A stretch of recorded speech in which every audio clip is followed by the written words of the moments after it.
అందరికి good morning friends. ఇవాళ morning అయితే డ్యూటీకి అయితే రెడీ అవ్వడం పోతున్నా. బట్ ఏంటంటే బైక్ చూడండి, సడన్లీగో పల్సర్ 125 బైక్ అనమాట. చూడండి ఎట్లయితుంది ఫ్రెండ్స్. ఒక 10 minutes అవుతుంది, బైక్ అయితే ఆఫ్ అయింది అనమాట. ఇట్లయితుంది మొత్తం.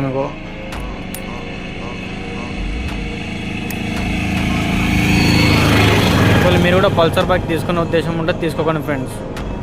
మొత్తం ఇట్లయితుంది. ఒక హాఫ్ అన్ అవర్ అన్నమాట సదాయిస్తుంది బాగా. ఒక 10 minutes నుంచి ఆఫ్ చేసిన ఆయన కూడా ఇచ్చేస్తలేదు అనమాట. నా ఫ్రెండ్స్, మీరైతే తీసుకోకండి, పల్సర్ బైక్లు అయితే తీసుకోకండి, అసలు బాగాలేవు అనమాట. BS6 అయితే మరీ బాగలేవు. సో తీసుకోకండి ఫ్రెండ్స్. అందుకే ఈ యొక్క విషయం మీకు చెప్దామని నేను వీడియో తీస్తున్నాను అనమాట. సో ఇది ఫ్రెండ్స్, మరి ఉంటా మళ్ళీ పెడతాం, మళ్ళీ కలుస్తా ఫ్రెండ్స్. చూడండి బైక్ అయితే ప్రాబ్లం సరిగో ఎట్లుందో, అసలు చాలా అయితే లేదన్నమాట బండి. ఒకళ్ళు చాలా అవుతామని ఉంటే మొత్తం ఇట్లా అవుతున్నాం అన్నమాట. అసలు చాలా అయితే లేదు ఫ్రెండ్స్. తీసుకోకండి, ఈ బైక్ అయితే ఎవరు తీసుకోకండి ఫ్రెండ్స్. ఓకేనా, బాయ్.